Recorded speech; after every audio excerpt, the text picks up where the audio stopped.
1 Corinthians 11 and verse number 28. I'm going to read these because the entrance of thy word giveth light. Yes, sir. And I could quote it, or I could read my notes that I got down here. But it says, let a man examine himself. And now what he's talking about, the context of this, is remembering the Lord's death there and taking the Lord's Supper. But he said this, he said, before you do this, there ought to be an examining going on. We're not taking the Lord's Supper here, but I'm telling you what, it wouldn't hurt us to examine ourselves every day. Look at 2 Corinthians chapter number 13. 2 Corinthians chapter number 13. And verse number 5. It says, examine yourselves whether you be in the faith. Prove your own selves. Yes. Everybody wants to get saved. Everybody wants to be a Christian. Everybody wants to go to church and say, boy, I'm saved now. Everything's all right. But there's a whole long time to prove yourself. Yeah. Amen. I've been nigh on to 40 years proving myself. Yes. I mean, 1971, I think, when I was in jail, 1970, might have been 1970, and that's 39 years. I'm still proving myself.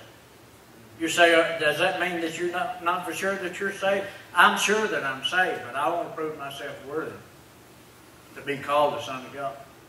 I don't know about you, but that's what I want. Since you seek verse number 3, since you seek a proof of Christ speaking in me, which to you word is not weak, but it is mighty in you, for he was crucified through weakness, yet he liveth by the power of God. For we also are weak in him. I can't jump like I used to. I can't run like I used to. I can't even play like I used to.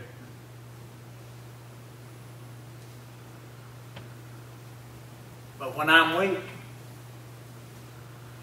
then am I strong. Amen. Well, that's a secret that you just don't get in on until you experience it. God gets you to the place where you're laying flat on your back and you can't do one thing for yourself. Amen? He's not got you where he needs you to be. You need to be, God needs to get you to where you're helpless there, so that man ought not to think more highly of himself, amen, than he ought to. And we ought to be like we're just a bunch of children that can't help ourselves. We can't do anything for ourselves, and just let God do it. Amen. That's a proof. He said he was crucified through weakness. Don't you think that he could have called 10,000 leagues, amen, or 10,000 angels just to deliver him off of that cross? Of course he could have. But he did it, and he submitted himself to the Father, because the Father's plan was that he'd do that so he could redeem the whole world. Yeah. You said everybody gets saved? No, but as many as received him. Yeah. To them gave he power to become the sons of God. Yeah. Listen, being weak is not being a sissy. Amen? Being weak. Well, I'll tell you, some of the most powerful people that I've ever met there has been some little old lady. I met a lady there and her hands all twisted up. Amen? Her hands all twisted up there. But you know what we do when we first got saved? Didi and I, we'd go over and let her reach out and pat us on the head and lay her hand on her little feeble hands on our head and say, God bless this boy and this girl. Amen, Miss Sister Moss there. I'll tell you, she was a prayer warrior. She was weak in body. Thank God she was strong. Listen, I'm telling you, let a man examine himself. What are you becoming? I'd rather be weak and have power with God. Examine yourself. Why am I doing what I'm doing? Why am I in church tonight? You say, well, I'm here tonight because my family's here. You know, it's expected of me. And if I really, hey, you go on out there and get all that you want. But I'm going to tell you, in the end, all you young folks there, in the end, you'll find that it's hollow and it's empty. There's nothing out there that'll bring you what God will bring you in here. Amen. Amen. Everything you're looking for. That prodigal, when he left home, he was looking for love. Somebody said he was looking for love in all the wrong places. He was. And he was looking for good clothes and good friends and a good time.